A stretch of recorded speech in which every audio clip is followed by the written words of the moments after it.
Welcome to special live. నేను రమా మండవా. ఈరోజు లైవ్లో భాగంగా మనం తీసుకోబోతున్న టాపిక్ ఏంటంటే మాజీ సీఎం ఉమ్మడి రాష్ట్రానికి చివరి సీఎం అయిన కిరణ్ కుమార్ రెడ్డిని ఈరోజు బీజేపీ వైపు నుంచి ఒక లీడ్ రోల్ ఇచ్చే ప్రయత్నం చేస్తోందా అంటే అవునని చెప్పాలి. అందులో కూడా కిరణ్ కుమార్ రెడ్డి ఇటీవలే ఆయన బీజేపీ జెండా కప్పుకునే ప్రయత్నం చేశారు. అఫీషియల్గా ఆయనకి ఎప్పటి నుంచో కూడా ఏపీ బీజేపీకి సంబంధించి అత్యంత కీలక బాధ్యతలు దక్కబోతున్నాయన్న ఒక ప్రచారం కూడా ఉంది. అలాంటి క్రమంలోనే ఈరోజు ఏదైతే మోడీ మరోసారి క్యాబినెట్ ఎక్స్పాన్షన్కు సిద్ధమవుతున్నారనే వార్తలు కూడా వస్తున్నాయి మూడోసారి. సో ఈ క్రమంలోనే ఈరోజు కిరణ్ కుమార్ రెడ్డి పేరు ఏపీ నుంచి ప్రముఖంగా వినిపిస్తోంది. కిరణ్ కుమార్ రెడ్డికి కేంద్ర మంత్రి బాధ్యతలు ఇచ్చేందుకు కూడా బీజేపీ అధిష్టానం ఈరోజు పావులు కదుపుతోందన్న చర్చ కూడా ఉంది. సో దీనికి సంబంధించి ఈరోజు ఒకవైపు అటు చూసినట్లయితే కూడా కాంగ్రెస్ కూడా ఏపీలో ఏదో ఒక రూపంలో అడుగు పెట్టాలి, ప్రత్యేక హోదా పేరుతోనో అమరావతి పేరుతోనో పోలవరం పేరుతోనో అన్న ఆలోచనలో ఈరోజు కాంగ్రెస్ ఉంది. లేటెస్ట్గా జరుగుతున్న పరిణామాలన్నింటినీ చూడాలి. ఇక్కడ మనం కిరణ్ కుమార్ రెడ్డి రాజకీయ ప్రస్థానం గురించి చెప్పుకునే ముందు మొన్నటి కర్ణాటక ఎన్నికల ఫలితాలు చూసిన తర్వాత సౌత్లోనే కాంగ్రెస్లో ఒక జోష్ అయితే కనిపిస్తోంది అనేది కూడా వాస్తవం. ఇమీడియట్గా ఇంపాక్ట్ అంటే తెలంగాణ కాంగ్రెస్ మీద పడింది. ఈరోజు కాంగ్రెస్ గర్వాపసి పేరుతో అటు రేవంత్ కానీ ఇటు డీకే లాంటి సలహాలతో వాళ్ళు చేస్తున్న ఏదైతే కాంగ్రెస్ని ముందుకు తీసుకెళ్లే ప్రయత్నంగానే మనం చూస్తూ వచ్చాం.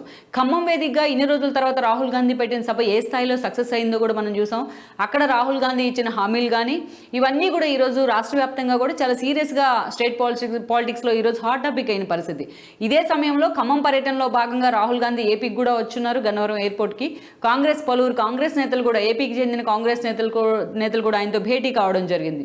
ఈ క్రమంలోనే అమరావతి ఇష్యూని రాహుల్ గాంధీ హైలైట్ చేసే ప్రయత్నం చేశారు. అదేవిధంగా గతంలో 2019 ఎన్నికల కంటే ముందు కర్నూలు వేదికగా ఇచ్చిన బహిరంగ సభలో ఇచ్చిన హామీ ప్రకారం ప్రత్యేక హోదా అంశాన్ని కూడా రాహుల్ గాంధీ టచ్ చేసే ప్రయత్నం చేశారు.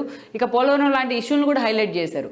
ఇదే సమయంతో పాటు ఓర్క హామీలు ఇవ్వడమే కాదు, ఇక అదేవిధంగా రాజకీయ వ్యూహాలతో కూడా ఈరోజు కాంగ్రెస్ నేతలతో పాటు ఏపీ కాంగ్రెస్ నేతలు కూడా ముందుకెళ్లే ప్రయత్నం చేస్తున్నారు. ఈ క్రమంలోనే తెలంగాణలో వైఎస్ఆర్టీపీ పేరుతో హడావిడి చేస్తున్న షర్మిలాని ఈరోజు ఏపీ పార్టీని విలీనం చేసుకోవాలనే ఆలోచన కూడా కాంగ్రెస్ నేతలు చేస్తూ ఉన్నారు. దానిలో భాగంగానే ఈరోజు వైఎస్ వర్ధంతైనా రేపటి వచ్చే నెల ఏదైతే ఈ నెలే వచ్చే నెల ఏంటి ఇవాళే కదా 3 ఓకే చెప్తానులే మధ్యలో. సో మనం చూసినట్లయితే కూడా పూర్తి స్థాయిలో తెలంగాణ కాంగ్రెస్ మీదతో పాటు ఏదైతే ఏపీ కాంగ్రెస్ మీద కూడా హైకమాండ్ ఫోకస్ పెట్టింది. ఈ క్రమంలోనే షర్మిల పార్టీని తెలంగాణలో విలీనం చేసుకున్నట్లయితే ఆమెను పూర్తి స్థాయిలో ఏపీ పాలిటిక్స్లో ఇంప్లిమెంట్ చేయాలని కూడా కాంగ్రెస్ ఆలోచన చేస్తూ ఉంది. వైఎస్ వర్ధంతైన జూలై 8న ఏదైతే ఇడుపులపాయ వేదికగా అటు సోనియా గాంధీ విజయమ్మ కూడా భేటీ కాబోతున్నారు. సోనియా గాంధీతో పాటు రాహుల్ అండ్ ప్రియాంక కూడా ఏదైతే వైఎస్ సమాధి వద్ద ఆ రోజు నివాళి అర్పించబోతున్నారు. అదే రోజున అఫీషియల్గా కూడా షర్మిల పార్టీని విలీనం చేసుకునే అనౌన్స్మెంట్ కూడా రాబోతుందని కూడా ఒక ప్రచారం ఉంది. అదే సమయంలో మనం చూసినట్లయితే పూర్తి స్థాయిలో షర్మిలకి ఏపీలో కూడా ఆమెని ఇంప్లాంట్ చేసే అవకాశం ఉంది. ఏపీలో పూర్తి స్థాయిలో కాంగ్రెస్ని అప్లిఫ్ట్ చేసే విధంగా షర్మిలకి కీలక బాధ్యతలు ఇవ్వబోతున్నారని ఒక చర్చ ఉంది. ఇప్పటికే కేవీపీ లాంటి వాళ్ళు అధికారికంగా ఈ ప్రకటన కూడా చేసిన పరిస్థితి. ఇక రుద్రరాజు లాంటి వాళ్ళని ఇప్పటికే పీసీసీ చీఫ్గా కూడా కాంగ్రెస్ నియమించింది. సో ఆ స్థాయిలో కాంగ్రెస్ తిరిగి ఏదైతే కోమాలో కూడా కాదు పూర్తి స్థాయిలో కూడా మరణించిన పరిస్థితిలో ఉన్న కాంగ్రెస్కి ఈరోజు కాంగ్రెస్ అధిష్టానం ఏదో ఒక రూపంలో ఊపిరిపోసే ప్రయత్నం చేస్తోంది. అలాంటి ఒక సిచ్యువేషన్లో ఈరోజు బీజేపీ కూడా సీరియస్గా ఏపీ మీద ఫోకస్ పెట్టింది. పూర్తి గ్రౌండ్ రియాలిటీస్లో బీజేపీకి ఓట్ బ్యాంక్ లేకపోయినప్పటికీ కూడా ఇతర పార్టీల నుంచి వచ్చిన పలువురు నేతలు అయితే ఉన్నారు. అటు జగన్మోహన్ రెడ్డి పూర్తి స్థాయిలో బీజేపీకి మద్దతుగా ఉన్నారు. అవసరమైతే బీజేపీ ఏ క్షణం కోరినా మద్దతు ఇవ్వడానికి చంద్రబాబు నాయుడు కూడా రెడీగా ఉన్నారు. ఇలాంటి ఇక జనసేన చూసినట్లయితే పవన్ కళ్యాణ్ ముందు పెట్టే బీజేపీ పొత్తుల రూపంలో ఎప్పటి నుంచో రాజకీయం చేస్తున్న పరిస్థితి. అందుకే ఈ రోజున పూర్తి స్థాయిలో బీజేపీ కూడా ఈరోజు ఫోకస్ పెట్టిన పరిస్థితి. ఎక్కడైతే ఈరోజు తెలంగాణలో పదవుల్ని మార్చడం ద్వారా బండి సంజయ్ లాంటి వాళ్ళని అధ్యక్ష బాధ్యతల నుంచి తొలగించి కేంద్ర మంత్రి పదవి ఇస్తారనే ప్రచారం కానీ, ఈటెల రాజేంద్రకి అత్యంత కీలక సమీకరణాలు ఆయనకు ఎదురుగా రాబోతున్నాయనే కానీ, ఇక కిషన్ రెడ్డి లాంటి వాళ్ళని అధ్యక్షులను చేయబోతున్నారనే ఒక ప్రచారం కానీ ఇవన్నీ కూడా ఈరోజు కాంగ్రెస్లో జరుగుతున్న ఒక హడావిడికి కాంగ్రెస్ ఏదైతే చూపిస్తున్న దూకుడికి చెక్ పెట్టే విధంగా తెలంగాణ బీజేపీ నేతలు ఫోకస్ పెట్టే ప్రయత్నం చేస్తున్నారు. కేంద్ర పెద్దలు వాళ్ళని ఇనిషియేట్ చేసే ప్రయత్నం చేస్తున్నారు. ఈ క్రమంలోనే ఏపీలో కూడా ఈరోజు పార్టీని ఏదో ఒక రకంగా కోపప్ చేయాలి. కాంగ్రెస్కు పోటీగా కాంగ్రెస్ ఎట్టి పరిస్థితుల్లో లైమ్లైట్లోకి తీసుకొచ్చే పరిస్థితి లేదనేది బీజేపీ నేతల ఆలోచన. దానిలో భాగంగానే అనేక రకాల వ్యూహాలను తెర మీదకు తీసుకొస్తుంది ఈరోజు బీజేపీ. అవసరమైతే జీవీఎల్ లాంటి వాళ్ళను అదేవిధంగా పురంధేశ్వర్ లాంటి వాళ్ళను రేపు వైజాగ్ ఎంపీలుగా పోటీ చేయాలనే ఆలోచనలో ఉన్నారు. ఒకవైపు అవసరమైతే అటు జనసేన బీజేపీలతో పొత్తులు పెట్టుకోవాలని ఇంకొక ఆలోచన కూడా ఉంది. మరోవైపు చూసినట్లయితే వీరైతే జగన్మోహన్ రెడ్డితోనే వన్ సైడ్గా వెళ్లే ఆలోచనలో కూడా ఈరోజు బీజేపీ నేతలు ఉన్నారు. ఇక దీనిలో భాగంగానే ఏదైతే తెలంగాణ బీజేపీని దృష్టిలో పెట్టుకొని క్యాబినెట్ ఎక్స్పాన్షన్కు వెళ్తారనేది ఈరోజు మోడీ వైపు నుంచే కాదు కేంద్ర ప్రభుత్వ వర్గాలు కూడా చెప్తున్నమాట.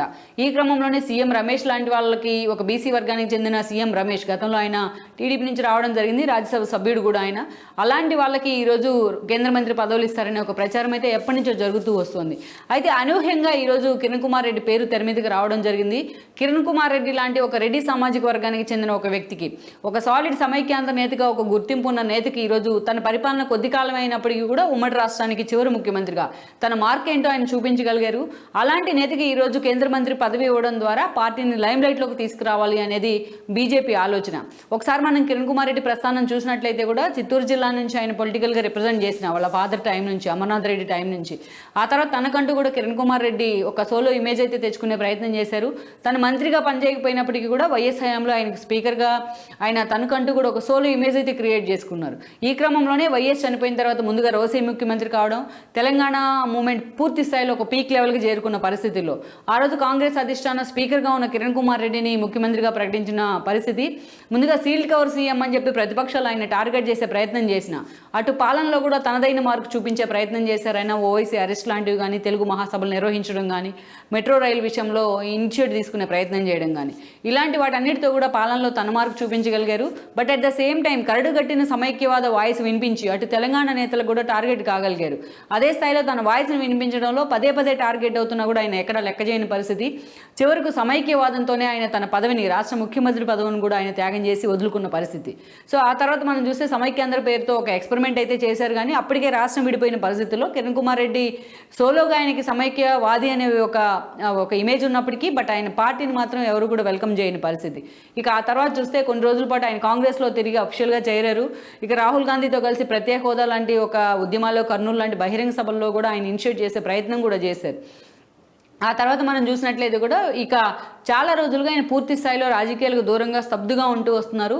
ఇక ఇటీవలే అఫీషియల్గా ఎప్పటి నుంచో కూడా బీజేపీలో చేరబోతున్నారనే ప్రచారానికి ఒక ఎండ్ కార్డు ఇస్తూ అఫీషియల్గా కేంద్ర పెద్దలతో కలిసి ఆయన బీజేపీ జెండా కప్పుకునే ప్రయత్నం చేశారు. అయితే బీజేపీలో ఆయనకి ఎలాంటి బాధ్యతలు ఇస్తారు, అధ్యక్ష బాధ్యతలు ఇస్తారనుకున్నప్పటికీ కూడా ఆయన అధ్యక్ష బాధ్యతలు తీసుకోవడానికి ఆయన అంత సుముఖంగా లేరనే ఒక చర్చ ఉంది. సోము వీర్రాజుని మార్చినా కిరణ్ కుమార్ రెడ్డిని ఆ ప్లేస్లోకి తీసుకొస్తారన్న ప్రచారాన్ని కూడా పూర్తి స్థాయిలో తెరబడిందనే అనుకోవాలి. అందుకే ఈ రోజున బీజేపీ ఒక కీలకమైన ఆలోచన చేస్తోంది. సో కిరణ్ కుమార్ రెడ్డిని కేంద్ర మంత్రి పదవి ఇవ్వడం ద్వారా అనేక రకాల ఈక్వేషన్స్ బీజేపీకి యాడ్ ఆన్ అవుతాయని కూడా కేంద్ర ప్రభుత్వ పెద్దలు లెక్కలు కడుతూ వస్తున్నారు.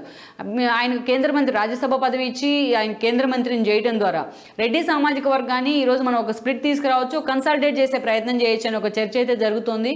అటువైపు చూసినట్లయితే ఒకవైపు జగన్మోహన్ రెడ్డి అదే సామాజిక వర్గానికి చెందిన వ్యక్తి కావడం, మరోవైపు చూస్తే షర్మిల లాంటి వాళ్ళని ఈరోజు కాంగ్రెస్ ముందు పెట్టి ఒక ఫేస్ ఆఫ్ ది లీడర్గా పెట్టి ఈరోజు కాంగ్రెస్ ముందుకెళ్లే ప్రయత్నం చేయడం కానీ, సో ఈ రెండు వర్గాలను ఎదుర్కోవాలి ఇక్కడ, అటు జగన్మోహన్ రెడ్డిని కానీ అదేవిధంగా ఇటు షర్మిలాని కానీ అంటే అదే సామాజిక వర్గానికి చెందిన కిరణ్ కుమార్ రెడ్డి అయితేనే పర్ఫెక్ట్గా ఉంటుందని కూడా ఈరోజు బీజేపీ పెద్దల వ్యూహం తెర మీదకి తీసుకొస్తూ ఉన్నారు.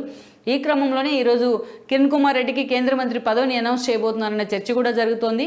యాక్చువల్గా అలాంటి హామీతోనే ఈరోజు కిరణ్ కుమార్ రెడ్డి బీజేపీ జెండా కప్పుకునే ప్రయత్నం చేశారనేది కూడా మరో చర్చ. ఓవరాల్గా ఈ పరిణామాల విషయంలో మొన్న చూసినట్లయితే ఆయన బీజేపీలో చేరిన తర్వాత అనేక మంది గతంలో ఉన్న ఆయనతో అసోసియేషన్ ఉన్న రఘువీరారెడ్డి కానీ, శైలజానాథ్ లాంటి నేతలు కానీ, ఇలాంటి వాళ్ళంతా తిరిగి బీజేపీ వైపు వస్తారు. కాంగ్రెస్ నుంచి ఆయన వాళ్ళందరినీ బీజేపీ వైపు తెస్తారని ప్రచారం జరిగినా ఇప్పటిదాకా ఆ విషయంలో కిరణ్ కుమార్ రెడ్డి అయితే ఇనిషియేట్ చేయలేదు. అసలు బీజేపీలో జరుగుతున్న పరిణామాలన్నింటినీ కూడా ఆయన నిశ్చితంగా అబ్జర్వ్ చేస్తూ వస్తున్నారు. 4 రోజుల క్రితం కూడా ఆయన మీడియా ముందుకు వచ్చే ప్రయత్నం చేశారు. జగన్మోహన్ రెడ్డిది ఒక పాలన అంటూ కూడా జగన్మోహన్ రెడ్డి మొదటిసారి టార్గెట్ చేసే ప్రయత్నం చేశారు. సో ఈ క్రమంలోనే బీజేపీకి వైపు నుంచి ఆయనకు ఒక కేంద్ర మంత్రి పదవి ఇచ్చినట్లయితే ఆయన బీజేపీకి ఏపీలో ఒక వాయిస్ కింద మారుతారు అనే ఆలోచన కూడా ఈరోజు బీజేపీ నేతల్లో ఉంది. ఇక అదేవిధంగా ఆయనకున్న ఒక గరడుగట్టిన సమైక్యవాది అనే ఇమేజ్ కూడా ఈరోజు బీజేపీకి ఒక యాడ్ ఆన్ ఎలిమెంట్ అవుతుంది ఏపీలో అనే ఒక బీజేపీ నేతలు ఆలోచన చేస్తూ వస్తున్నారు. మరి ఈ విషయంలో కిరణ్ కుమార్ రెడ్డి ఎలాంటి ఆలోచన చేయబోతున్నారు? నిజంగా ఈరోజు పిలిచి బీజేపీ ఆయన కేంద్ర మంత్రి పదవి ఇచ్చినట్లయితే కూడా ఆయన రోల్ ఆఫ్ యాక్షన్ ఎలా ఉండబోతోంది ఏపీ రాజకీయాల్లో అనేది కూడా మనం చూడాలి. కానీ ఎన్నికలకు ఇంకా 8 నెలలు కూడా లేదు అనే ప్రచారం జరుగుతున్న ఈ సమయంలో ఇలాంటి ఒక క్రూషియల్ సిచ్యువేషన్లో ఉమ్మడి రాష్ట్రానికి చివరి ముఖ్యమంత్రిగా ఉన్న ఒక రెడ్డి సామాజిక వర్గానికి చెందిన ఒక వ్యక్తికి ఈరోజు కరుడుగట్టిన సమైక్యవాదిగా పేరున్న ఒక వ్యక్తిని ముందు పెట్టి ఈరోజు రాజకీయం చేయాలని బీజేపీ ఆలోచన చేస్తూ ఉంది.